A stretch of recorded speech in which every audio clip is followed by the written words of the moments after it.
आरक्षण आजादी के समय से ही हमारे देश में विवाद का एक मुद्दा बना रहा। आरक्षण या तो नेताओं के द्वारा, या तो राजनीतिक पार्टियों के द्वारा, या तो माननीय न्यायालय के द्वारा लगातार इसमें कुछ न कुछ क्लॉज निकाले जाते रहे और लगातार ये विवादों में घिरा रहा। मैं बात करता हूँ बाबा साहब भीमराव अम्बेडकर, जिन्होंने संविधान में आरक्षण की व्यवस्था की। और आरक्षण की व्यवस्था उन्होंने क्यों की? सामाजिक भेदभाव को खत्म करने के लिए, समानता लाने के लिए। आज उससे कोई बात नहीं होती है। ये आरक्षण सिर्फ नौकरियों तक सिमट करके रह गया है। मैं आज बात करने जा रहा हूँ एक सुप्रीम कोर्ट के चर्चित निर्णय। इसमें मैंने इसके पहले भी वीडियो बनाया जिसमें बड़ा विवाद हुआ था, बहुत सारे लोगों ने मुझे गालियां भी दी थी, लेकिन वो बात मैंने जो कही थी मुझे तो गाली मिल गई। लेकिन आज वही बात सुप्रीम कोर्ट ने कहा, वही बात राज्य सरकार में चीफ सेक्रेटरी स्तर के मतलब राज्य सरकार का निर्णय भी वही हुआ। मैं आज वो शासनादेश भी दिखाऊंगा। जो सही है वो सही ही होगा, आज नहीं तो कल होगा। मैं आरक्षण के ना तो पक्ष में हूँ और ना तो विपक्ष में। मैं अगर समर्थन करता हूँ तो बाबा साहब भीमराव अम्बेडकर के द्वारा बनाए गए संविधान में जो व्यवस्था दी गई उसमें बहुत सोच समझ करके दी। और आज तक अगर हम ये देखते हैं तो पूरी तरह से संविधान के आरक्षण व्यवस्था को लागू ही नहीं किया गया। बहुत सारे पद, बहुत सारे विभाग ऐसे भी हैं जहां पूरे के पूरे पद खाली। मैं आज सुप्रीम कोर्ट के ऐसे निर्णय की चर्चा करूंगा जिसे हर एक बच्चे को जानना बहुत जरूरी है, चाहे वो सामान्य वर्ग का हो, चाहे वो ओबीसी का हो, चाहे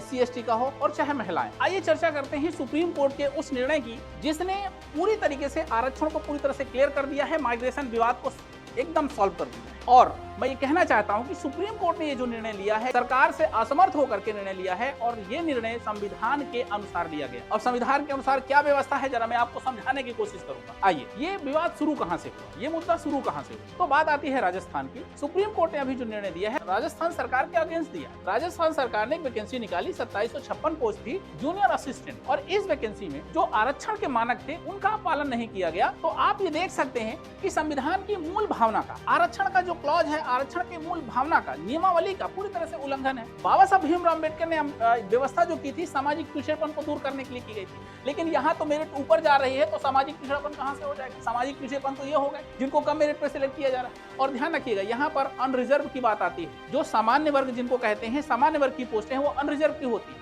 और उन अनरिजर्व में कोई भी, चाहे वो EWS का कैंडिडेट हो, चाहे OBC का हो, चाहे SC का हो, अगर अपने कोटे से ज्यादा नंबर लाता है, एक सामान्य चयन से ज्यादा नंबर लाता है तो अनरिजर्व कैटेगरी में जाए। संविधान की व्यवस्था का लगातार उल्लंघन किया जा रहा है। लेकिन जितने भी नेता हैं, जितने भी अधिकारी हैं, जितने भी न्यायालय के अधिकारी हैं, वो सब लोग संविधान की ही शपथ खाते हैं, संविधान में हाथ रख करके ही शपथ खाते हैं कि संविधान को हम अक्षर से लागू करेंगे। शुक्रगुजार हूं मैं उत्तर प्रदेश के मुख्यमंत्री योगी आदित्यनाथ जी का, जिन्होंने अभी एक शासनादेश जारी कर दिया जिसमें स्पष्ट कहा गया जो आरक्षण को अक्षर से पालन नहीं कराएगा उस अधिकारी के खिलाफ कड़ी कार्रवाई की जाएगी। मैं वो शासनादेश भी अभी आपको दिखाऊं। बात जब हुई कि ये मैटर जब हाईकोर्ट में गया तो हाईकोर्ट ने स्पष्ट ऑर्डर कर दिया कि नहीं, ये गलत मेरिट है और इसको पुनः बनाया जाए। इसमें जो अनरिजर्व सीट उसमें सबको जो है शामिल किया। राजस्थान सरकार इसको नहीं मानी, हाईकोर्ट के आदेश को राजस्थान सरकार ने नहीं माना और सुप्रीम कोर्ट चली गई। माननीय सुप्रीम कोर्ट का कल ऑर्डर आ चुका है। अब आप ध्यान रखिएगा, माननीय सुप्रीम कोर्ट ने स्पष्ट हर एक पॉइंट पे निर्णय दिया है, हर एक पॉइंट को उजागर किया और कहा कि अगर हम आरक्षण दे रहे हैं तो आरक्षण का मतलब ये होता है कि जो पिछड़े हैं, सामाजिक रूप से पिछड़े हैं, आर्थिक रूप से पिछड़े हैं, उनको अपलिफ्ट करना, उनको ऊपर लाना। और ये नहीं है कि उनको आरक्षण दिया उनको मेरिट ज्यादा कर देंगे। तो जो राजस्थान सरकार थी उसका पक्ष था कि इनको डबल बेनिफिट मिल रहा है, आरक्षण का भी लाभ ले रहे हैं और ऊपर भी जा रहा है। सुप्रीम कोर्ट ने स्पष्ट कर दिया कि डबल बेनिफिट कैसे? अगर वो बच्चा एक ही जगह पर सिलेक्ट हो रहा है तो ऐसा तो है नहीं कि आरक्षण की सीट भी ले रहा है और जनरल की सीट भी ले रहा है। स्क्रीनिंग टेस्ट के समय पर जब ये बात आई तो उन्होंने कह दिया कि डबल कोई फायदा नहीं है, वो एक ही जगह सिलेक्ट हो रहा है। और स्पष्ट निर्णय कर दिया कि अगर कोई बच्चा किसी भी कंपटीशन में जाता है वो चाहे जिस वर्ग का हो, आरक्षण जिस तरीके से व्यवस्था उसी तरह से दी जाएगी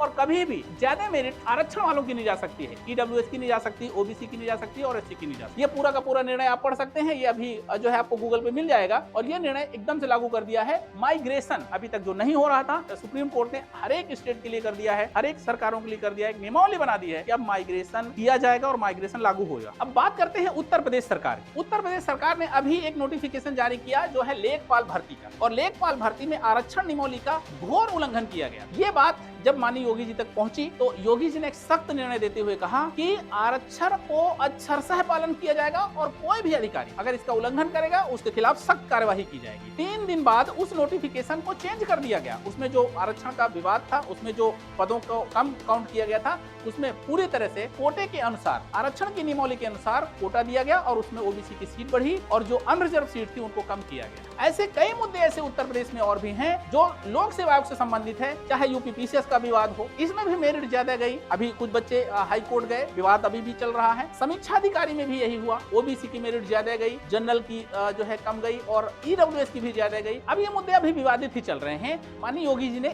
एक शासनादेश से गवर्नमेंट ऑर्डर निकाल दिया और मैं आपको गवर्नमेंट ऑर्डर पढ़ाना चाहूंगा। मुझे लगता है बहुत खुशी की बात है और 30 दिसंबर 2025 को मतलब नए साल में नई खुशी दी है पुराने साल के समापन में, और कहा है कि इस तरह के जो विवाद आते हैं इससे सारे अभ्यर्थियों का नुकसान होता है, चाहे वो जनरल का हो, चाहे ओबीसी का हो, चाहे एससी एसटी का हो, क्योंकि विवाद अगर कोर्ट में जाएगा तो कोर्ट में इसका लिंगरान होगा, कोर्ट में डिले होगा और सारे अभ्यर्थियों का सिलेक्शन नहीं होगा, रुक जाएगा। तो इसमें सारे लोग परेशान थे। अगर नियमतः हम पालन करेंगे तो ये विवाद नहीं होगा और वैकेंसी आती जाएंगी, भर्ती जाएंगे और कोई विवाद जो है सरकार की तरफ से और ना स्टूडेंट की तरफ से होगा, अगर अधिकारी अच्छे से काम करेंगे। इसके लिए एक शासनादेश जारी किया गया, ये सर्कुलर के रूप में निकाला गया। प्रेषक एम देवराज, प्रमुख सचिव उत्तर प्रदेश शासन। ये आप शासनादेश को देख सकते हैं। सेवा में समस्त अपर मुख्य सचिव, प्रमुख सचिव और सचिव उत्तर प्रदेश शासन, मतलब जितने भी विभाग, सारे अधिकारियों को ये भेजा गया और स्पष्टली इसमें उल्लेख किया गया। मैं आपको पूरा पढ़ करके सुनाऊंगा। उत्तर प्रदेश की राज्याधीन सेवाओं में अनुमन्य ऊर्ध्वाधर एवं क्षैतिज आरक्षण की व्यवस्थाओं मानक के अनुसार अनुपालन सुनिश्चित कराए जाने विषयक। इसका मतलब आरक्षण की जो नियमावली थी